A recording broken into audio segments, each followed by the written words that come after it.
కేంద్ర ప్రభుత్వం ప్రకటించిన ప్యాకేజ్ వలన స్టీల్ ప్లాంట్ కు ఎటువంటి ప్రయోజనమూ లేదని ఉక్కు పరిరక్షణ పోరాట కమిటీ సభ్యులు శ్రీనివాస్ అన్నారు. సీఎంగా జగన్ ఉన్నప్పుడు కేంద్రం నుంచి ఎంత ఒత్తిడి వచ్చినా స్టీల్ ప్లాంట్ పై ఈగ వాలనివ్వకుండా కార్మికులను చూసుకున్నారని గుర్తు చేసుకున్నారు. చంద్రబాబు ప్రతిపక్షంలో ఉన్నప్పుడు ఒకలా, అధికారంలోకి వచ్చాక మరోలా మాట్లాడుతున్నారని మండిపడ్డారు. విశాఖ స్టీల్ ప్లాంట్ గురించి మాట్లాడటానికి వెళ్తే చంద్రబాబు కనీసం తమ మాటలు వినటం లేదని ఆగ్రహం వ్యక్తం చేశారు శ్రీనివాస్. విశాఖపట్నం స్టీల్ ప్లాంట్ అత్యంత ప్రమాదకరమైన పరిస్థితిలో ఉంది. విశాఖపట్నం స్టీల్ ప్లాంట్ని 100% అమ్మేయాలని, అమ్మనివ్వకపోతే మూసేయాలని చెప్పి బీజేపీ ప్రభుత్వం 2021లో కత్తి మెడ మీద పెట్టి ఈ రోజు వరకు అనేక ఆంక్షలు విధించి విశాఖపట్నం స్టీల్ ప్లాంట్ లాభాల్లో ఉన్న కంపెనీని నష్టాల దిశగా నెట్టింది.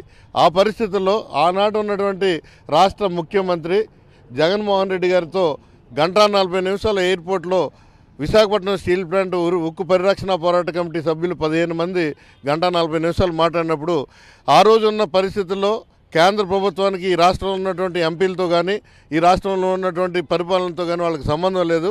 వాళ్ళు బుల్రోజింగ్ చేసుకుంటూ వెళ్ళిపోయే పరిస్థితి ఉంది.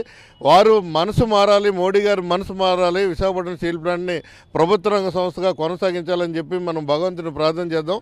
మీరు విశాఖపట్నం స్టీల్ ప్లాంట్లో ఉత్పత్తి ఆపకుండా ఉత్పత్తిని ముందుకు తీసుకెళ్తూ ఉద్యమాన్ని బలోపేతం చేసుకోండి. నా నుంచి కావాల్సిన సహాయ సహకారాలు అన్నీ కూడా మీకు అందిస్తానని చెప్పి ఆనాటి ఉన్నటువంటి రాష్ట్ర ముఖ్యమంత్రి జగన్మోహన్ రెడ్డి గారు చెప్పడం జరిగింది. అదే మాట మీద 4 సంవత్సరాలు కూడా విశాఖపట్నం స్టీల్ ప్లాంట్ జోలికి రాలేదు. ఏ రోజు పోలీసు వ్యవస్థ కానీ, ఇక్కడ ఉన్నటువంటి ఉన్నత స్థాయి వ్యవస్థ కానీ, కార్మికుల వేతనాల్లో కానీ ఎలాంటి ఇబ్బంది జరగల.